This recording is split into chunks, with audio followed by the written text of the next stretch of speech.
the basis for spaceships, except for conveyance to escape the matrix. No, but it's more than you've seen it do. I promise you that my bars is rap genius proof, and I'd rather take the scenic route. I'm not the type that you see in groups. This is Hold This Mic with me, Josh Kurz Burchard, and Akil Vicks. And we're here in Southwest Philadelphia, and we're talking politics as usual. And this is volume 3 of our podcast. And today we're going to talk about a little Democratic politics, a little corner of the Democratic scene right now. Cory Booker and Kamala Harris, two senators up and coming in terms of potentially running in 2020. Yeah, there's been some, basically you kind of find out who the establishment wants to run whenever you start seeing stories about Democratic donors are starting to rally around Kamala Harris, or sources say Cory Booker is being eyed for a 2020 run, and these are trial balloons. These are stories that come out on purpose to see what people are going to react to it, see what people are going to say, I would vote for Kamala Harris or whatever. But the issue around it is that, again, the Democrats are looking like they're going to try to pick either a woman or a black person or a black woman to run and kind of cloak them in the sheath of, minority invincibility. So, with Hillary, it was, you don't like Hillary on policy proposals, then you must be a misogynist, and we must, call you that and call you out. And they kind of, they use that as a weapon for, Bernie Sanders supporters and people who wanted to go more left in the campaign. And it looks like they are going to do that again with Cory Booker and Kamala Harris, who say both of them they say a lot of good things that, too, if you were progressive, they say a lot of good things that should sound good to you. But with Cory Booker, we see over and over again, he will not do anything that will ever take money out of a corporation's hands, and he'll do everything he can to put money into a corporation's hands. He just decided to propose a nationwide marijuana legalization bill.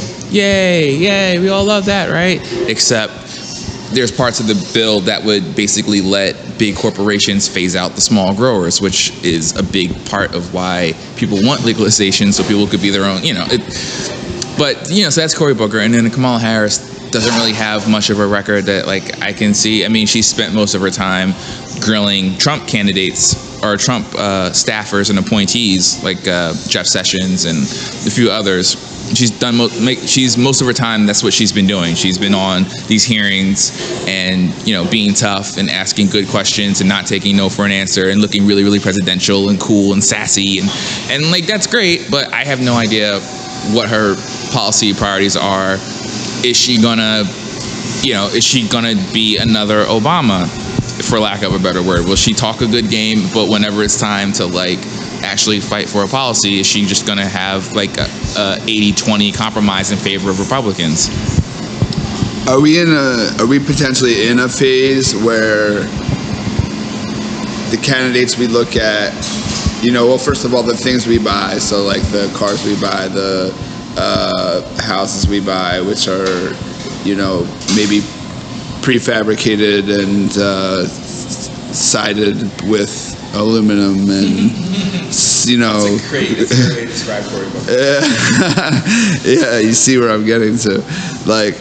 Do we want a candidate who looks really good and sexy, and says the right things politically, like Obama did, and to Obama's credit, he did some good things, and like we've talked about before, he did some things that were leaving us wanting. But do you think there is something more superficial about how we choose candidates these days? I mean, we haven't chosen these candidates or anything yet, have we? And this is how annoying American politics is, that in 2017 we're talking about 2020. Like it's ridiculous. Like, but yeah, they are prefab. They are like, they want to pick someone that ticks off a bunch of boxes that they can sell to different demographics, and that way they don't ever have to discuss policy, which is what they are so afraid to do. If they ever had to like discuss what they actually plan to do for the economy, or what they actually plan to do for justice reform, or they actually plan to do for healthcare reform, it will make them lose. They'll break out in cold sweats, because they want to be able to just put out a candidate and say, oh look, he's an African American senator, or he's an African American Indian woman senator who can say all these progressive things, and if you don't like him, well then you must be racist or you must be sexist. And like, I hate to say that, because that's the same thing that the right says about every time. It's this thing where it can be both things at the same time, right? You can have a thing where the right is defensively trying to say that the left just calls everything racist and sexist when it's not. And that can be a lie, as well as you can still have parts of the left calling things racist and sexist when they aren't. And like, both those things can be true at the same time. And like, it's a complicated thing to get your head around, I think, but it's still like necessary to think of it that way, because it's insane that we have half of the Democratic Party doing nothing but like berating and like, just dismissing the other half of the Democratic Party by disqualifying them as being sexist and racist just because they disagree on economic policy. And like, do you think it was like that widespread, this accusations, of racism and sexism, if someone didn't support an identity policy or a reverse for an economic policy? Well, because this is how you know that it wasn't just a few like Hillary supporters, that this was a coordinated thing, because it was her surrogates, right? Like, it wasn't just like Joe Schmo on Facebook talking about like, oh, well, if you don't like Hillary, then you're a misogynist. It was it was John Podesta, and it was like people. Actually, it was me. Well, yeah, but like those ideas like came down from Democratic surrogates, people who like people host on MSNBC and like. But that doesn't mean that that claim doesn't have substance and isn't possibly true in some cases. Right, but there you go. That's where it becomes a sticky widget, because yeah, if you're talking about people who say Hilary Clinton is a lizard woman murderer who is like has a team of black hat assassins on call to murder any Democratic staffer that might get their hands on her stolen emails, yeah, there's probably a misogyny in there. But if you're talking about people who are saying, oh, hey, I don't trust Hillary on economic policy, I don't think she'll do anything that would upset the big banks or the corporations that need to be upset, that's not misogyny. And those two things were conflated over and over again to discredit a big part of the Democratic voting base. And then they wonder why people didn't go out to vote. Well, because you spent half the election talking shit about them, like, and you lumped them in the same basket as the deplorables, who are actually deplorable. Like, it's so annoying, because what you do is you invalidate your real actual argument against those people who are misogynistic and are deplorable by using that on everyone who is against you, instead of being very, very precise about what's going on. Sorry. Well, yeah, no, I can see that. I could see them selectively using this sort of like, misogyny card to claim that whoever was making a criticism of their economic policy was, making a false claim or whatever. But the thing is that there was, I think that in maybe a different sector of the electorate, that there was a heavy amount of especially in the general election, of votes going to Trump instead of Hillary, strictly because Hillary was a woman. I mean, I don't think that's that far of a stretch to say. Those weren't Bernie Sanders supporters doing that. I think probably if some of them were. But so are you like? So the people that like really wanted Elizabeth Warren to run, like those are the people that voted against Hillary because she was a woman? No, but Bernie's base includes people who have a very who their main focus is like an anti-trade like an anti-trade agreement focus, or a like a union focus or a manufacturing job focus. And that there were people, I think, probably not tons, but I think there were people who were going to vote for Bernie Sanders and ended up voting for Donald Trump. Yeah. Especially because the American electorate doesn't completely work rationally. Okay. Like sometimes it's just a matter of like, oh, well, Bernie's not going to be in, then I'm going to vote for Trump. Yeah, but it's that simple.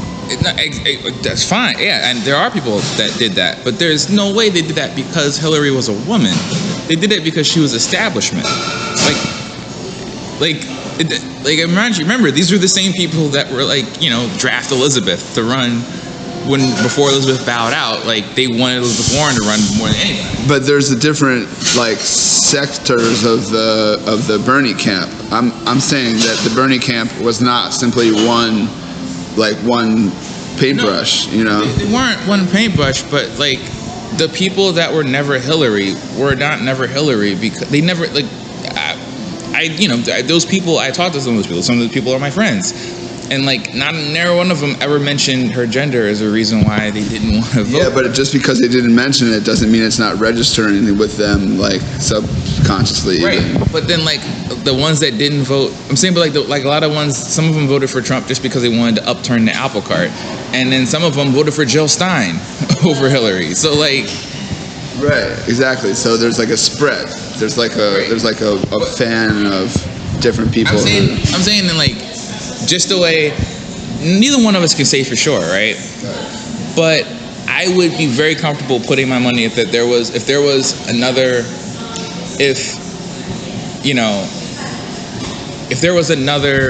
outsider candidate that was a woman. I don't think these people would have not voted for that outsider candidate because she was a woman. I don't think. No, it's not just because she's a woman. It's not just because she's a woman. It's because she's a woman who has no problem projecting her power, speaking completely brusquely, without apology, not really, not. Does she? Oh yeah, absolutely. She's completely speaks like a woman who speaks from authority and from an assertive and determined in a sort of determined way. I think she sounds like any politician. And not necessarily assertive. She's an average politician. She's not even that good of a politician. I mean, she's a decent behind the scenes broker, right? She's a good Well, I think she gave some good speeches, but maybe we have to agree to disagree. I wrote one thing about her that because I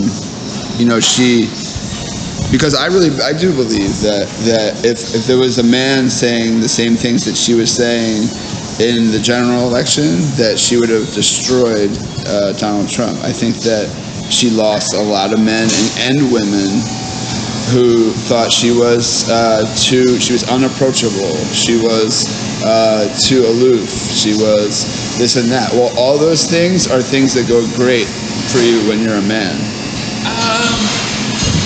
I don't know. I think you would need to talk to Al Gore about that. I mean, Why do you say that? well, because that was Al Gore's rap, and it's not like he ran away. Same situation too. Won the popular, lost the electoral college. Like, you know, it didn't, being aloof and unapproachable didn't work for Al Gore. Right. That's true. But I think. And then he lost to another perceived outsider candidate. Like, you know, like this is not like, this wasn't a context of like Hillary Clinton versus Mitt Romney, and people voted for Mitt Romney because they said the exact same thing, and one was a man and one was a woman.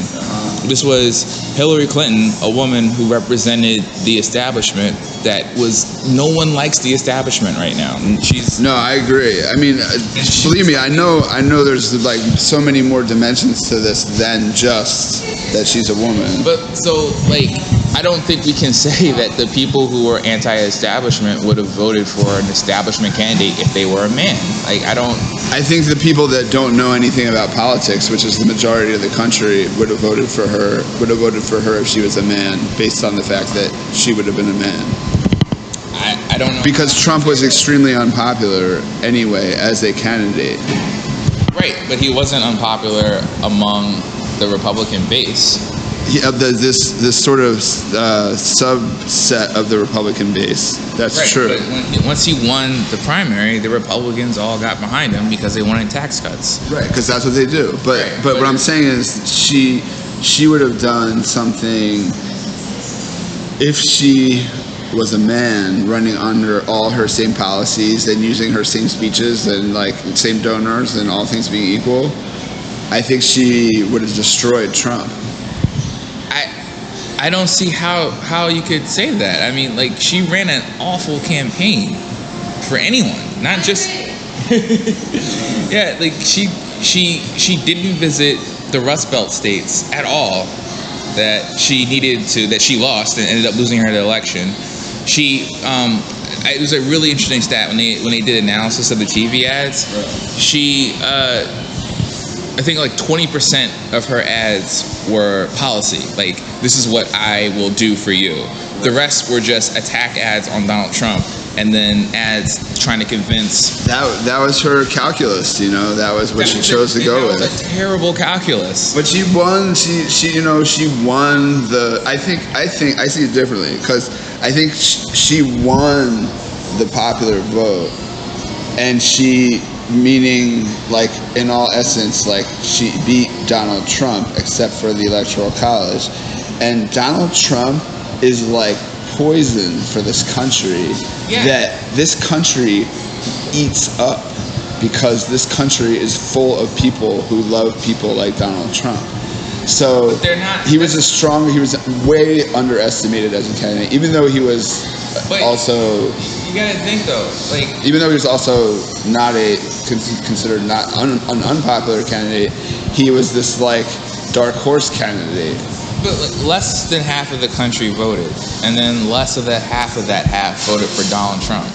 So it's not that like there's this like giant wave of like, you know, people who are super misogynist that want Trump to win. They exist. But they're not taking over the country. It's not that you don't have to be super misogynist to make that decision. What I'm saying is, those people aren't ascendant. They're not the majority of the country. The majority of the country looked at the race and was like, nah.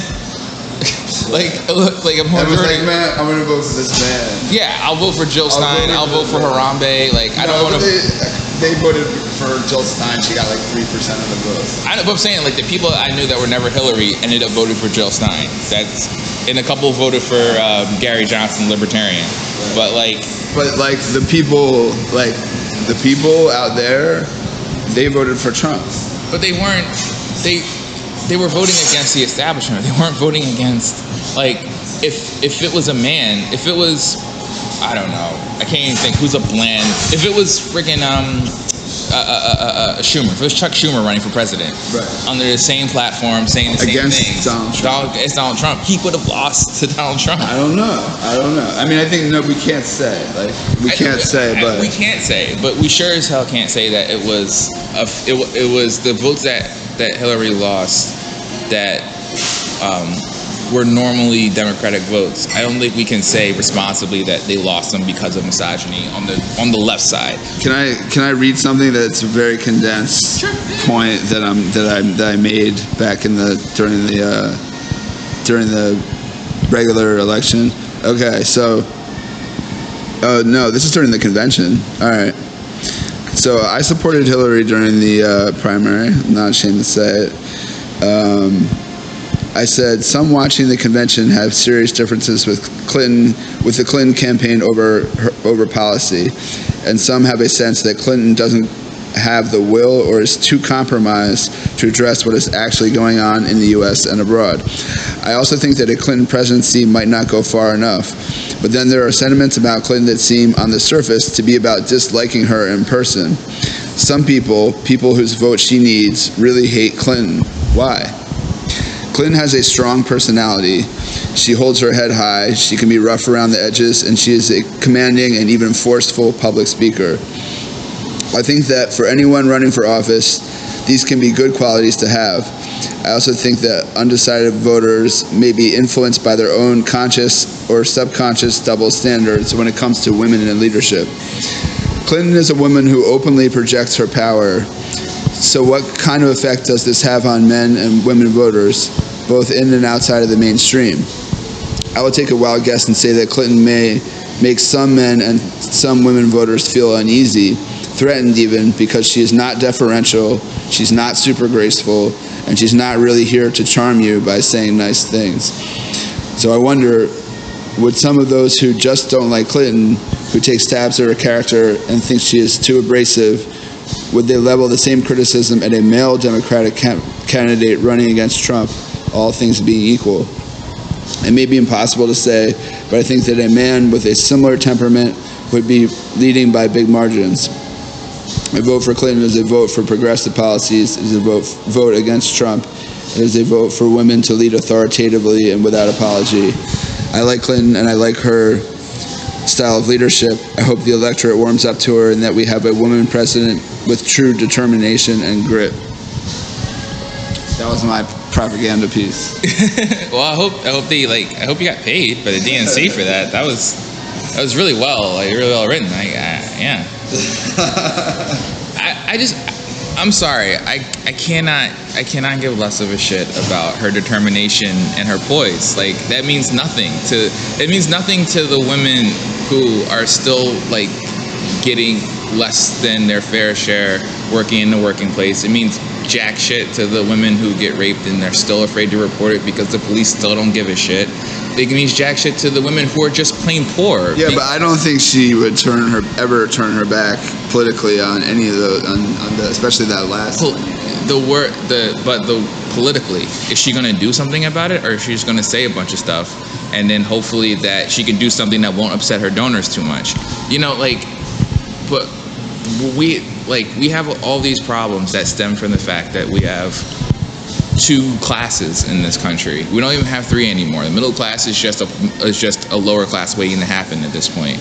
And that's because of the people that give Hilary Clinton money, and she's never going to go against those people. I don't care how much power she projects if that power is going to be levied against the people that want to vote for her. Right, but then there's the other side of it, which is that, she can accept money, she can accept donations.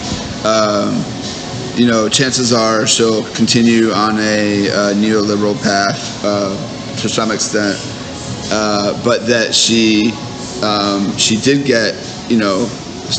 get swayed by Bernie to some extent, and she changed her rhetoric. Of course, and she was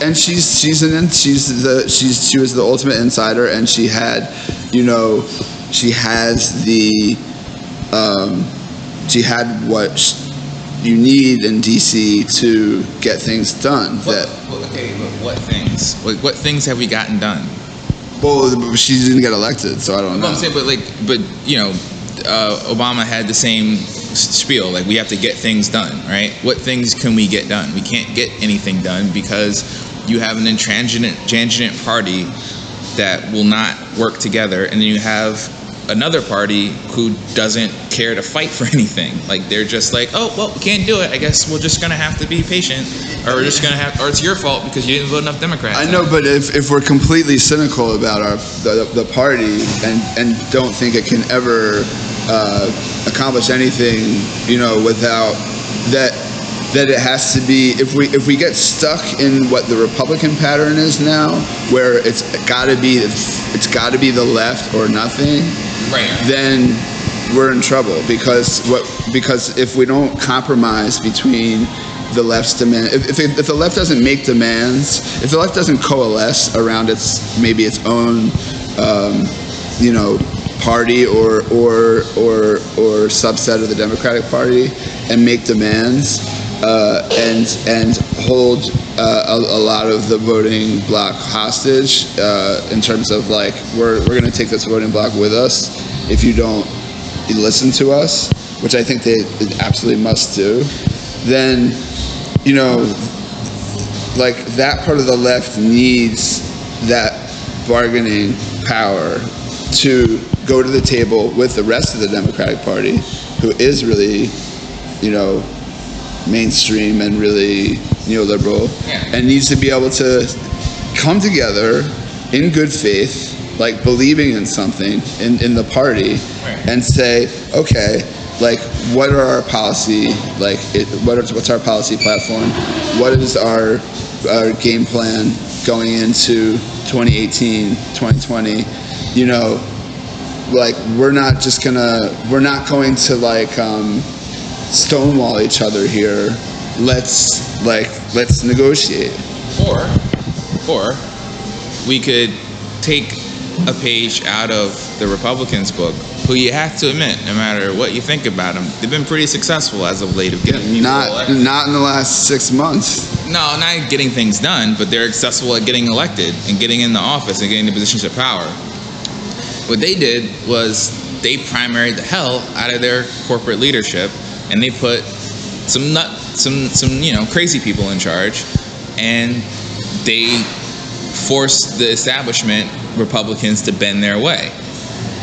Right now, we're going into the 2018 midterms. It's a huge deal that if we don't at least maintain the numbers, or at least, we have to get some. If the Democrats can't pick up some seats, or worse, they lose some seats, it's not a good look. But in order to do that, you got to run people that provide a choice. This is what happened during the midterms during Obama's election, is that all these people, we were running all these Democrats that were just running as Republican light.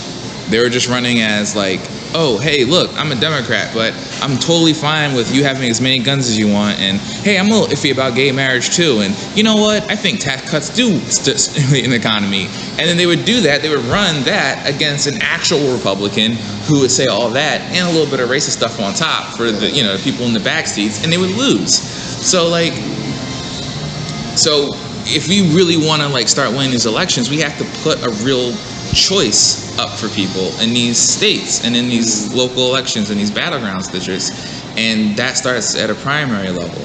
I don't think that the Democratic leadership is interested in listening, trying to come to any sort of choice or just compromise between the progressive faction and the neoliberal faction. They're not interested in merging these two competing economic ideas.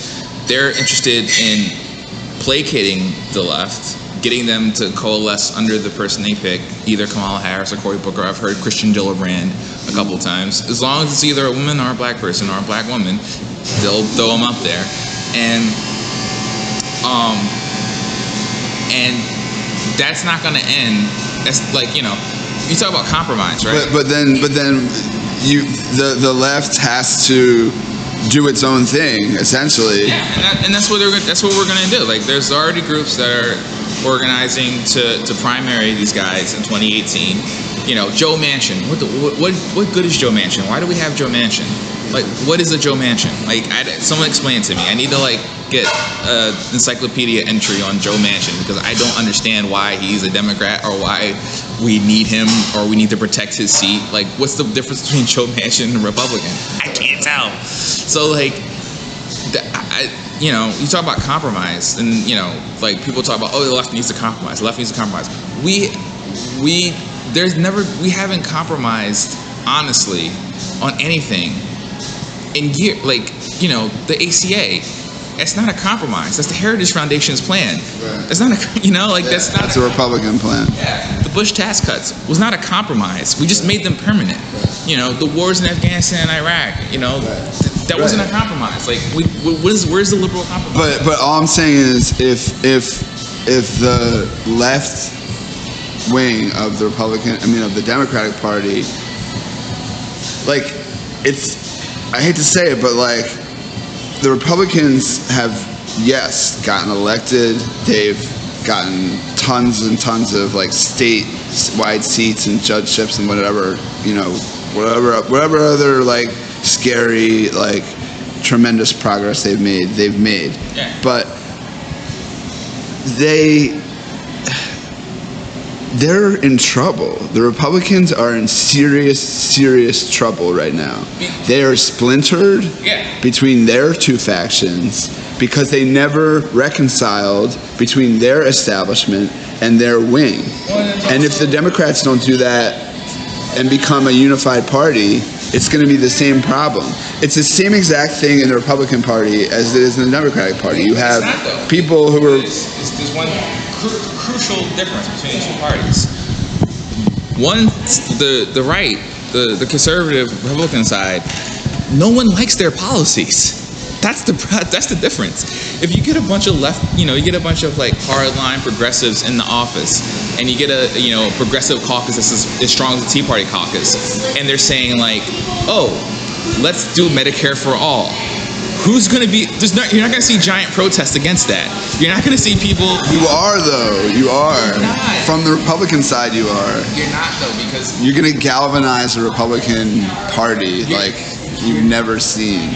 When like they protest against Obamacare all the time. Where are they? There's like you get like 30 people in a park square like, I want the government out of my Medicare, and like that's it. Like, because you know why?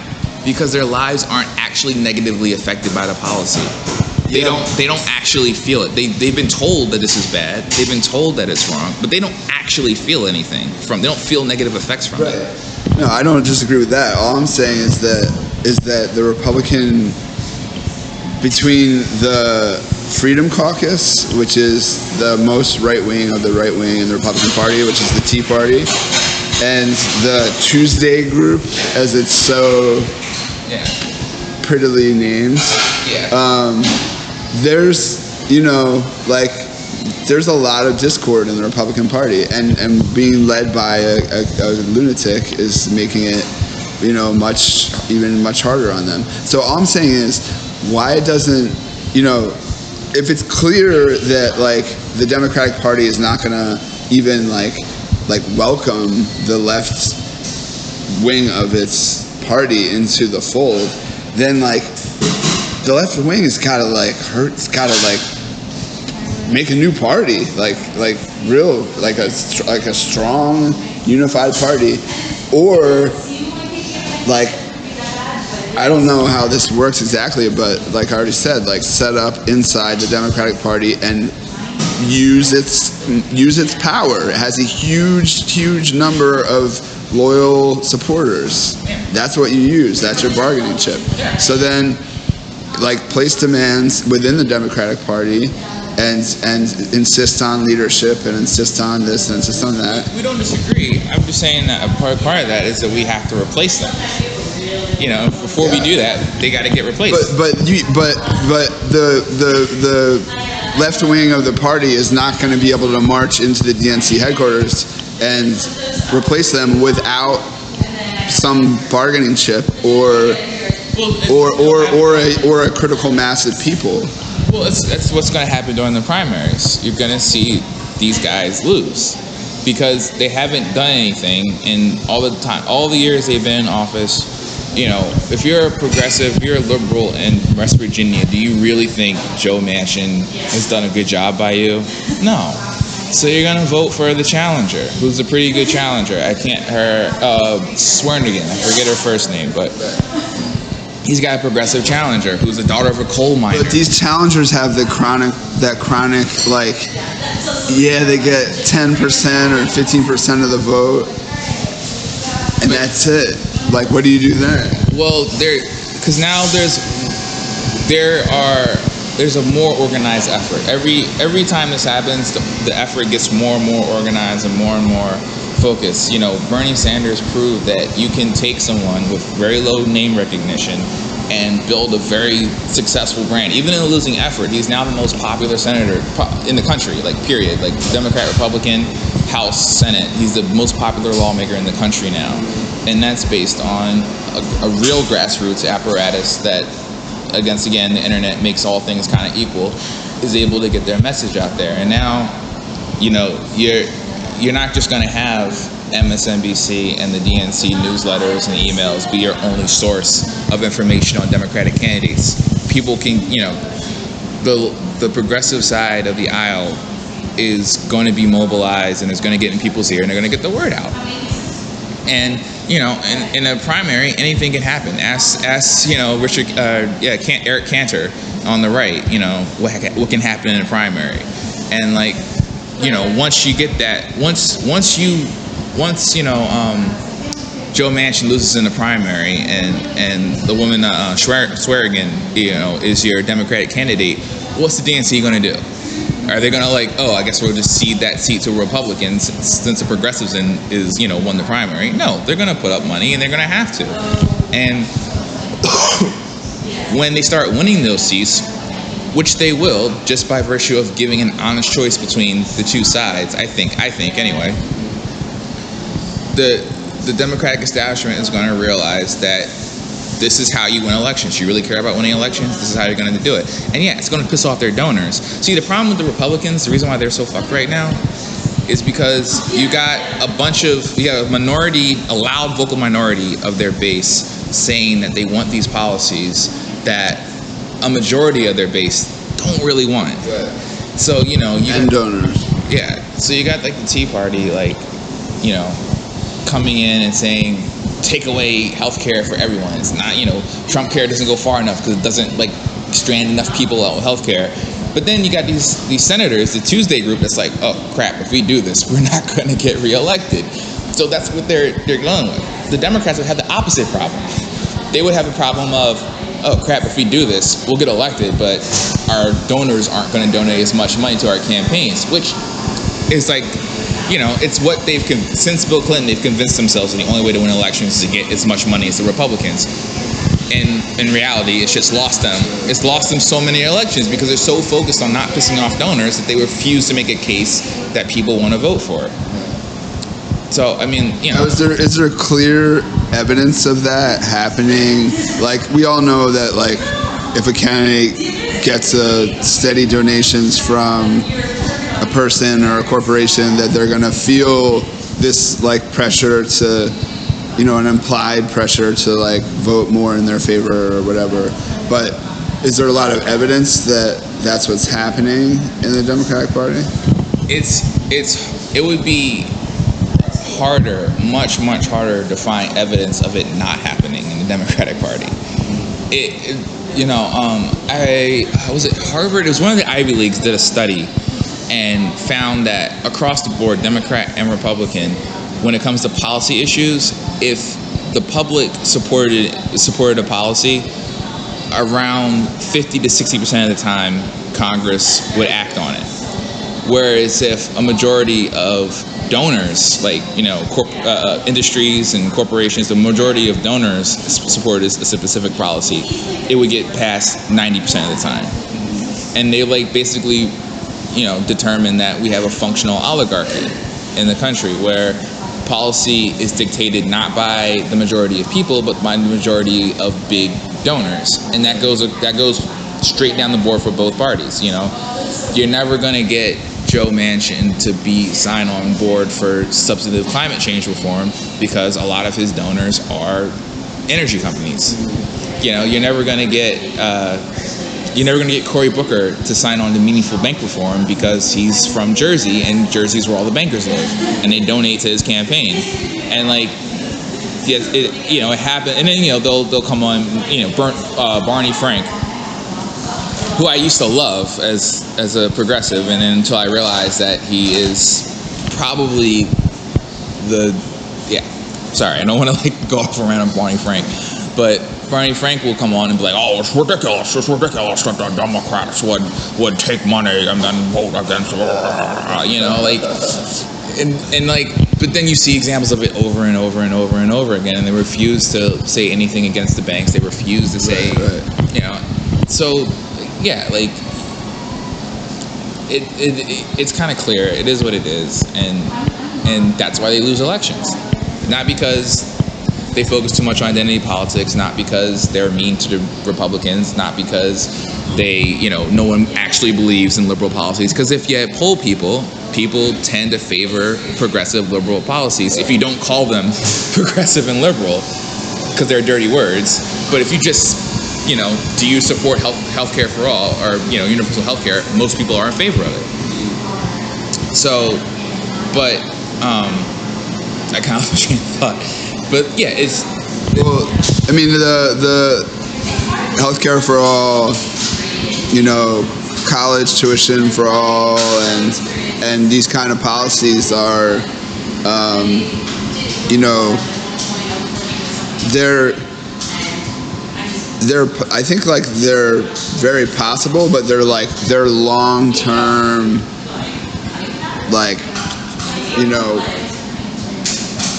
just, with the Democrats pushing them with a lot of persistence and perseverance, and I don't know. I just hope that the left of the Democratic Party and the center or the right of the Democratic Party are able to, work together, because I don't think either can afford to completely confront the Republicans without each other. I don't know. I don't know what the establishment Dems offer. What are they offering? They don't have a message. They don't have a message. They had enough of a message that they got a lot of votes. They got a lot of votes because they were running against Trump.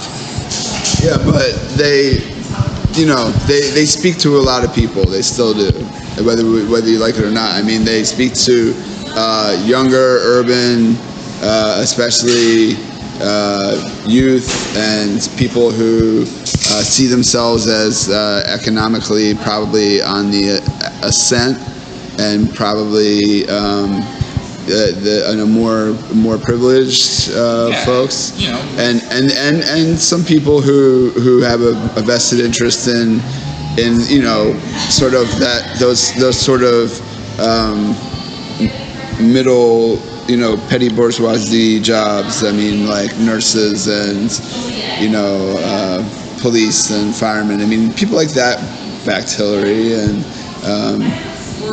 because I think they didn't know that there was a choice. They didn't know that there was. How do you know? Because I watched MSNBC during that time, and to watch MSNBC, there's only two things that were going on. One, Trump was running, and we have to pay attention to every single speech that he does. And two, Hillary's awesome, but there's this really annoying old guy named Bernie with a bunch of sexist, racist people behind him. That they gave him the worst coverage. Yeah, and if you're a well-meaning Democrat and you think MSNBC is the lean forward network, it's the network that will accurately give you the state of liberal politics and democracy. And when they were doing that, they were spinning it for Hillary. And we know that we know that DNC and a lot of their friends in the media basically were slanted against Bernie Sanders and their supporters. And that was clear. Yeah, and that means something, and they're not gonna get away with it again. The cat's kind of out of the bag. So I think they're not yet realizing how screwed they are. I think they're gonna realize it in the 2018. The neoliberal Democrats. Yeah, I think they don't realize exactly because how it's because they talk a good game about unity, right? But yet and still, every single time there's a chance for them to reach out an olive branch to the progressive wing, they do something like, okay, Hillary won the primary. Who's she gonna pick for her VP? Tim Kaine? Debbie Wasserman Schultz gets completely exposed as being a Hillary shill and someone that the progressive left hates. What do? Hire her for Hillary's campaign. After the election, Hillary loses. The progressives are fired up. They're like, yeah, we were right all along. We should get on board. Okay, time for a new DNC head. Keith Ellison is going up. Keith Ellison, tried and true progressive, Bernie supporter. No, we'll go with Tom Perez instead. An Obama insider who's also vaguely ethnic, and we can ride him. So every single time they have a chance to make an overture to say okay, we need each other. Here, we'll make some concessions to you. If you make some concessions to us, and we'll work together to fight. Every time they have an opportunity to do that, they spit in the eye of half of their base. So they're in denial. They're completely in denial. That's why they have to focus on Russia to ignore everything else going on. They have to focus on Russia. I would love to see them explain why all these Democratic senators confirmed Sessions and Mulvaney and Pruitt and all these horrible, But in the meantime, oh no, we have to worry about Russia. And then now you're seeing a new round of, you see a lot of stories about how oh yeah, the Bernie Bros cost Hillary the election. They're so in denial about how unpopular they are among everybody. And I think 2018 is going to be the year, because either the progressive faction wins a bunch of primaries and puts a bunch of progressive candidates up, and we see how that happens, or they don't, or the DNC does their thing again, tanks a bunch of progressive candidates. They keep running the centrists and the neoliberals, and then they get another ass whooping in 2018 at the hands of conservative Republican populists, fake populists, but running as populists nonetheless. And they're gonna have to look at themselves in the mirror oh my God, we are really bad at this. Either way, they can't keep going like this. They have to realize how bad they are at winning elections at this point. Barack Obama, I think we're gonna look back as that guy was a hell of a politician. No matter what you want to say about how he governed and his policies and how he got stuff done or didn't get stuff done, the dude was a hell of a politician, because to get elected president twice, running as a head of this bunch of incredible, irrepressible losers that is the Democratic establishment is very impressive. I gotta give him a hand, because they are committed to losing. All right. That's my. Akil gets the last word. This is Hold This Mic with Josh Kirsch-Burchard and Akil. I really love you, Democrats. I'm sorry, Vix. And we'll be seeing you next time. Thanks for listening. No, this is just hallucination. We basically escaping from hallucination. Making do with fake is just a new vacation. So it seems so concerned with the scene. I prefer a lucid dream on. Dream of nights like these. Dream of taking flight. Dream of heights like these. Dreams is fucking nice. Get right like me. I'ma be alright. Man, I do this nightly. Yeah. You should tell me what you know. Now you should tell me what you see. I think it's gonna be a very nice night. I think it's gonna be like it was all a dream. You should tell me what you know. Now you should tell me what you see. I think it's gonna be a very nice night. I think it's gonna be like it was all a dream. And any dream can turn nightmare. I'm right here looking for my buzz like light years ahead of you cats. There's so much light here. Like here it's bigger than